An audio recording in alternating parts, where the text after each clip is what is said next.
Welcome back to Tech Tech. I'm Adam Halsey. We're live on location today in Northern California, where they're putting up one of the ice rinks as we approach the wintertime.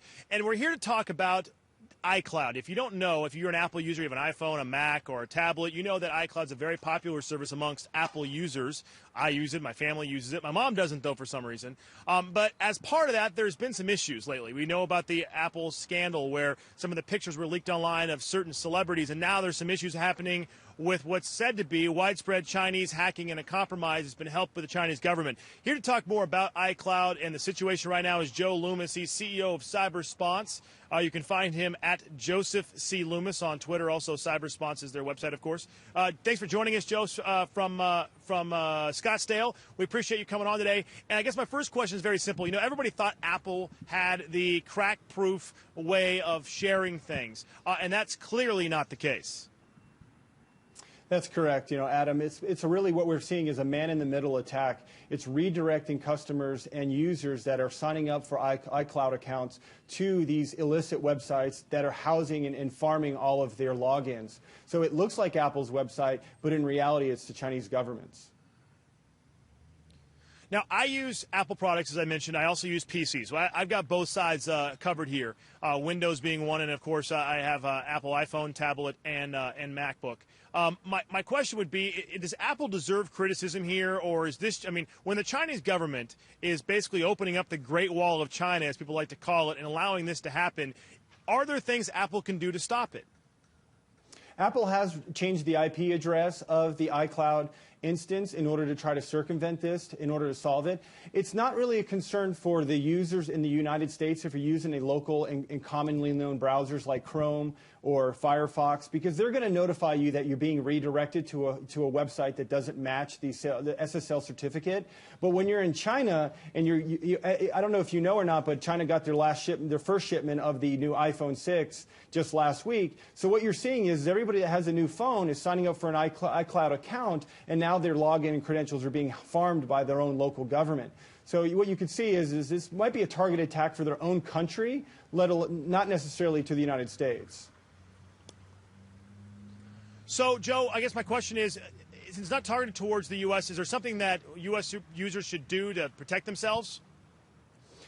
First and most importantly, always use a browser that is trusted. Use a Chrome, an Internet Explorer, a Firefox. These browsers have solutions involved and embedded within them in order to prevent these type of redirections. This is a man-in-the-middle attack, and what that means is that where you think that you're looking at the Apple.com website or the iCloud.com, when in reality is you're looking at a spoof or actually a misdirected website. So when you log in and you put in your credentials and you're trying to sign up for an account even, you're actually not even signing up. It's really called a phishing or a hijack.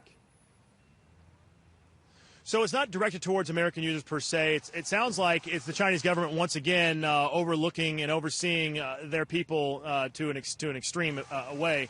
But is this an opportunity for others to see what has happened and potentially affect American users?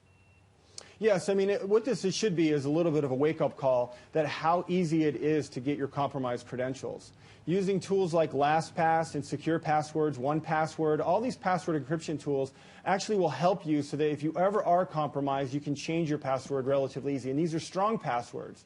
You know, we really need to remember that convenience does not equal secure. You know, we've seen even airline Wi-Fi hotspots being compromised while you're in the air at 30,000 feet. Where, when you see that free Wi-Fi at Starbucks, be careful what you're logging into, because everything that you pass through your browser, when you're logged into these, you don't know who's listening or where you're being directed. Yeah, we did that at a coffee shop. In fact, a couple of years ago, we went out and we logged in and looked at all the different people's computers we could easily access, and we weren't trying to hack them, and we didn't hack in, but if we had wanted to, it would take very little knowledge to do that, and I think that's what you're talking about here. My final question for you is this. iCloud extremely important. You mentioned some of the different password programs that are out there. I know a lot of people say those things work. Does that work for iCloud and Apple, where you can have one of those encryption password? There's tons of them on the market, whether it be an app or whether it actually be a physical tool.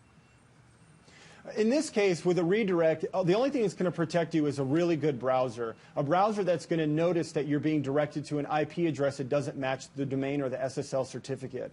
That's your only protection at this point. All right, Joe Loomis, CEO of CyberSponse. We really appreciate you coming on. Good information. Of course, we continue to talk about the security concerns that not only do our viewers have, but people around the U.S. specifically, of course, and all the issues that are coming on. And it seems like it just continues to get worse. And when you have a government like China behind the situation, that only makes it even more difficult. Joe is the CEO of CyberSponse. You can find him on Twitter at Joseph C. Loomis, also on the web as well. We appreciate you joining us from Scottsdale, Joe. Thanks a lot, Adam. You take care. All right, you too. All right, I'm Adam Housley. We're on the road in Northern California this week, and you're watching Tech Take.